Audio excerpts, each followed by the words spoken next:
많은 여성들이 남자의 신체적 특징은 잘 알지 못한 채 남자의 성욕을 자극하려고만 합니다.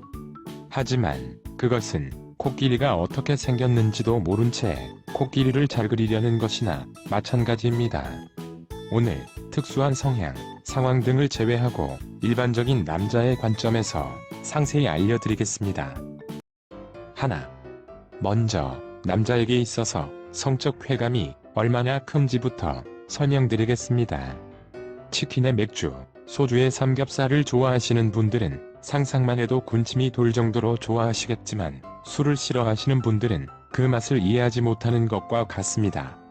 키스, 스킨십 등도 물론 좋지만 최고점에 도달하는 것에는 비교 자체를 할 수가 없으며 그것은 마치 치킨, 삼겹살이 그 자체로도 아주 맛있는 음식이지만 맥주를 곁들인 치킨과 그냥 치킨은 다르고 소주를 곁들인 삼겹살과 그냥 삼겹살은 분명 다른 것과 같습니다.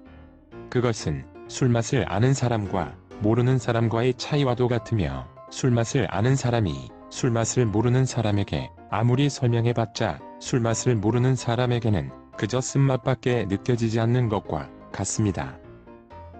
남자가 최고점에 도달했을 때는 그보다도 훨씬 더 쾌감을 느끼게 되며 아직도 이해가 어려우신 분들을 위해 다른 예를 들자면 여름철 제일 더운 날 하루 종일 갈증에 시달리며 걷다가 시원한 콜라 한 잔을 들이키는 것과 그나마 비슷하지만 그것조차도 쾌감의 크기 자체는 남자가 최고점에 도달하는 것이 훨씬 큽니다. 많은 여성들이 깊은 밤이 되었을 때 최고점에 도달하지 못하거나 그냥 좀 좋구나 정도의 만족감을 느끼지만 만약 대부분의 여성들도 남자같이 대부분이 최고점에 도달할 수 있다면 인류의 역사는 분명 달라졌을 것입니다. 둘. 아무리 큰 문도 손잡이를 잡고 당기면 문이 열립니다. 아무리 식욕이 강한 사람도 숟가락 하나면 식사를 할 수 있고 아무리 글을 잘 쓰는 사람도 결국 손에 쥐고 글을 쓰는 것은 펜 하나입니다. 그와 마찬가지로 대부분의 남자가 신체적으로 자극받는 곳은 중요 부위이며 그 중에서도 끝부분 단 하나에 집중되어 있습니다. 여성들이 신체적으로 자극을 받는 부분이 몸의 이곳저곳에 분산되어 있고 여성들마다 좋아하는 부분, 싫어하는 부분이 개별적인 차이가 심한 것에 비해서 남자는 정말 단순하고 신체적 자극점이 한 곳으로 몰려 있습니다. 그것은 반대로 다른 어떤 신체적 부분을 자극하더라도 중요 부위의 끝부분이 자극되지 않는다면 큰 자극이 안 될 때가 많다는 의미가 되기도 합니다.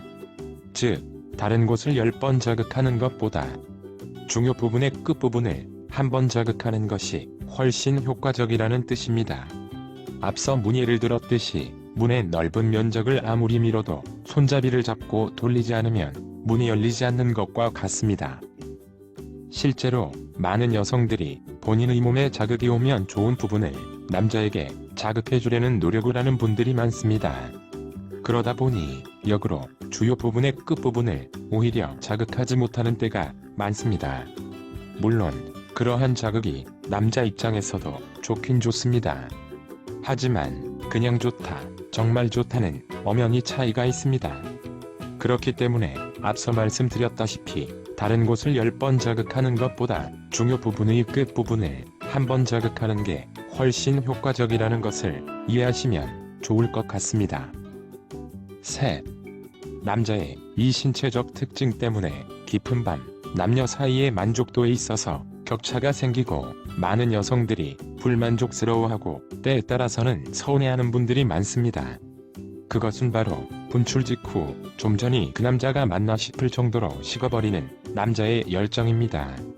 많은 여성들이 남자의 자신만 만족하고 끝내려는 이기심 때문으로 생각하고 서운해할 때도 많지만 그것이 주요 원인은 최고점 전후의 호르몬 분비 때문이며 그것은 남자가 당신을 사랑하지 않아서도 아니고 나쁜 사람이라서도 아니며 인성에 문제가 있는 것도 아닙니다.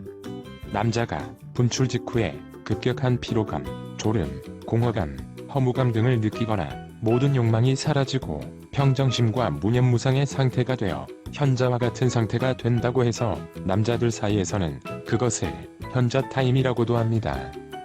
현자 타임은 남자마다 느끼는 격차도 다르고 체력, 정신력, 나이, 건강 상태, 심리 상태, 컨디션 등등에 따라 개별적 차이가 큰 편에 속합니다. 현자 타임의 피로감을 그나마 이해하기 쉽게 설명드리자면 달리기를 완주하고 나서 기진맥진한 느낌과 비슷합니다. 완주하고 난 뒤에 마음 같아서는 응원해준 사람과 같이 대화도 나누고 즐거움을 나누고 싶지만 기진맥진한 느낌이 들어서 몸이 생각처럼 안 움직이는 것과 비슷합니다. 그리고 피로감과 더불어 졸음이 쏟아지는 경우도 많은데 그것은 마치 점심 식사를 마치고 오후에 잠이 쏟아지는 것과 그나마 비슷한 느낌입니다. 현자 타임의 공허감, 허무감을 이해하기 쉽게 설명드리자면 성장기 때는 사춘기, 성인이 되어서는 갱년기에 느끼는 공허감, 허무감과 비슷합니다. 그러한 허무감이 드는 상태에서는 생각보다 몸도 마음도 잘 움직이지 않는 것이 일반적이고 자연스러운 현상일 것입니다. 호르몬 분비로 인한 일시적인 현상이기 때문에 걱정할 필요는 없으며 그 상태에서는 여성이 만족스럽지 못하다고 해서 보채거나 닥달을 하기보다는 가볍게 안아주거나 기분 좋은 주제로 대화를 나누는 것이 좋습니다. 여행을 할 때 가게 될 지역의 특성을 제대로 이해하고 가는지 이해하지 못하고 가는지에 따라 멋진 경치를 즐기며 안전하고 편안하게 갈 수도 있고 험난한 곳으로 가서 괴롭고 위험할 수도 있습니다. 마찬가지로 남자의 성욕과 관련된 신체적 특징도 제대로 이해한다면 즐거운 연애가 될 것이고 제대로 이해하지 못한다면 오해와 갈등으로 가득 찬 연애가 되기 쉬울 것입니다. 행복한 사랑 만드시는데 영상이 도움이 되었길 기원합니다. 오늘은 여기까지. 구독, 좋아요 부탁드립니다.